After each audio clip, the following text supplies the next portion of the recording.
episode 164 of On Record PR, where we discuss the topics and strategies that matter most to law firm leaders. I'm Jennifer Simpson Carr, Vice President of Strategic Development at Furia Rubel Communications. And today I am joined by my colleague, Sarah Larson, our Executive Vice President, who, with Gina, leads our crisis management and litigation communications team. Hi, Sarah. Hello, Jennifer. Nice to see you. Thanks for having me on. Nice to see you, and thanks for joining me. I know for any football fans, it was a late night, but especially a late and exciting night for any Philadelphia Eagles fans. Yeah, my eyes might be a little. We're doing video now, right? My eyes Yes. might be a little puffy. We had a late night last night, screaming and yelling for the Eagles. So lots of Well, fun. it was a good result for us, and it was a fun game to watch. I It guess was. unless you're a Chiefs fan, but nonetheless, um, Nonetheless. partner departures is what we're talking about today, and it's an inevitable part of law firm life. Yeah. How law firm leaders handle departures have significant impact on the firm's reputation. So, in our discussion today, I'd like to equip our leaders with strategies for managing communications around partner departures to maintain stability and trust. And this is an area in which you and Gina lead executive committee members, managing partners. I know it's an area that's oftentimes um, really wrapped up in emotion. So I'd love to talk to you about that. I mean, given that we're on the heels of the Super Bowl, Saquon Barkley comes to mind with his departure Yeah. from the Giants to the Yeah. Eagles and the emotions around that. And so some of this is what happens when an MVP leaves your firm. Yeah. Um, so law firm leaders know that partner departures are a reality. Oftentimes they communicate to us that they feel blindsided when it happens.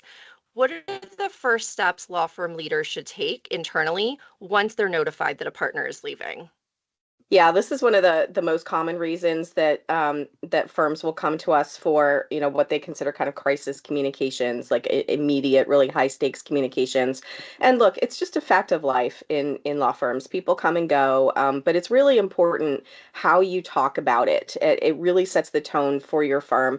And you're right, you can't control the story, and it's going to happen sometimes, but there are things that you can do to remind your team that with every change really does come opportunity. I hate to sound like Pollyanna, but the departure of a really important rainmaker leaves room maybe at the top for other attorneys internally to move up. So there's always there's always some sort of silver positive lining that we can highlight in our communication. So we usually give law firm leaders kind of like 5 tips to guide their communications. So generally, we tell them to, unless there's been some sort of wrongdoing, like acknowledge the departure with gratitude and kindness.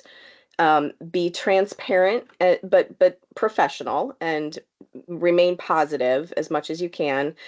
And number 3, reassure your team, because these kinds of changes, sometimes the leaders understand what it means, but the associates, the professional staff, a lot of people, their first inclination is always going to be, what does this mean for the firm? And so then what does it mean for my job? The other things are, we always kind of want to pivot to look ahead. So yes, this thing has happened, but what's next? What are we doing next? And then the other thing to keep in mind, we always tell them you're going to want to personalize your communications for different audiences. So what you say to the executive committee might be different than what you say to the equity partners. What you say to the equity partners is definitely going to be different than what you say to the associates. And then what you say to your clients and your external partners is going to be different than what you say to your internal team. So those are kind of our 5 pieces of advice that we give whenever we're handling these kinds of things. Those are great steps, and I am sure in working with the firms, they do help partners who are making decisions take some of the emotion out of it. Yeah. I know, having worked in-house, that when communication doesn't happen around a significant firm event, it leaves the firm open, or the individuals within the firm open to start generating their own narrative. Yeah. So can you talk a little bit about what taking a proactive and transparent approach to communications helps mitigate? Sure, absolutely. So one of the things that we find is, especially if it's a departure of a really high level partner, maybe a practice group leader, somebody who's been there for a long time, it makes sense that they're keeping it quiet because they're working out all the details with their, typically their new firm, or if they're going to go out on their own. But a lot of times their partners and the executive committee really end up feeling betrayed. So there's also this sense of betrayal that you have to help them overcome and get everybody to kind of take a step back and realize, in the end, this is business, this is work. And as much as we might be colleagues and friends, this person had to make this choice. This is the best choice for their life. But even then, when planning those communications, there's always a way to position it to minimize the negative parts where we don't want as much attention and focus on the stuff we do want people to think about. So, Sarah, those are all great points. I'm going to pause here for a message from our sponsor. And when we come back, I want to pick up on internal communications. This episode is brought to you by Furia Rubel Communications, a public relations and marketing agency serving law firms and businesses worldwide. With an expert team positioned throughout the U.S. and supported by an international faculty, Furia Rubel enhances our clients' brands through integrated communications by providing expert guidance in crisis management and high-profile litigation, protecting brand and reputation, and supporting internal marketing teams. To learn more, visit furiarubel.com. So, Sarah, we're back from our sponsor message, and I want to pick back up on internal communications. There's a really key point that I have learned from you and Gina watching you handle these difficult situations so gracefully, and it comes around how to handle in it comes around how to handle internal communications in a way that maintains trust and stability and is also transparent, but a way that protects the firm in case the communications is, if you will, leaked. So, Mhm. can you talk a little bit about that strategy? Sure. I always fall back on something that I think must have come from my early days in reporting, like never put in writing anything you wouldn't want to see printed on the front page of the newspaper, is what I used to go by. Now it's more like, never put in an email anything that you would want to see online. Um, Even when you craft your messages for different audiences, everything has to remain cohesive is the word that's coming to mind. That's not really what I mean.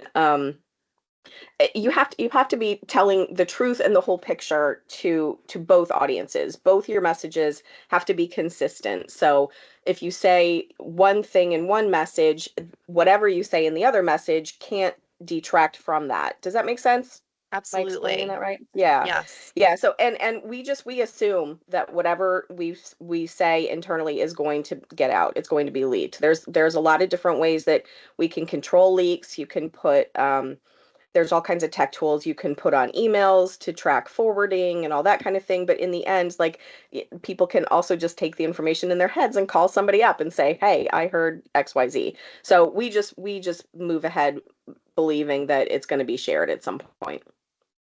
So, if I'm hearing you correctly, the real theme is consistency across messaging, even though different messages need to be geared towards different audiences, Yeah. and also write internal communications in a way that it could be published in a headline. Yeah, absolutely. And it happens all the time.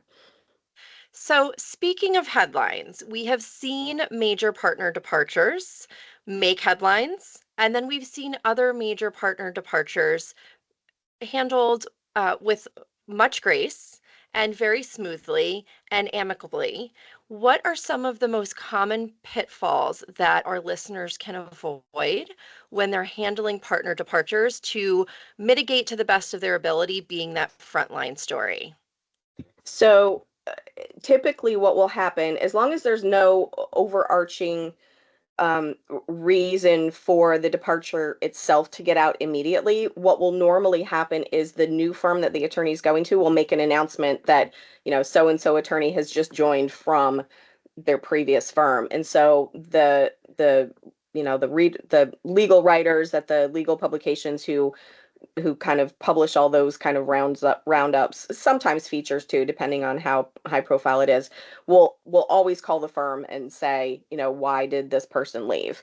You don't always have to have a statement ready, but it is helpful to have something ready in case you do want to say something publicly. We always tell our clients that it's an opportunity to reinforce what your firm is doing instead of focusing on the person who left in these quotes in your external messaging. So these have all been great tips. I know we wanted to keep this episode really quick and to the point so that our listeners could walk away and put in place strategies or tactics that may not already be in place at their firm in the event that a partner departure happens. So I will point our listeners to our show notes where we will map out not only a transcript of this conversation, but the 5 key points that Sarah mentioned to help you walk through this type of process. Sarah, thank you so much for joining me today, especially after such a late night. And I'm going to complain to HR. Oh, wait. That's us. Yep, that's us. Thank you so much to our listeners for tuning in today. We welcome your feedback on the podcast format. We would love to hear what topics you are most interested in hearing about. Please contact us at podcast@onrecordpr.com. If you've enjoyed this episode, please leave a review on iTunes, and we will see you all next week. Thanks, Sarah. Thank you. Bye-bye. On Record PR is produced by Jennifer Simpson Carr and Matt Henderson, with support from the team at Furia Rubel Communications. This episode is edited by Isabel Horan and Christian Yamula. Visit www.onrecordpr.com for resources and more information.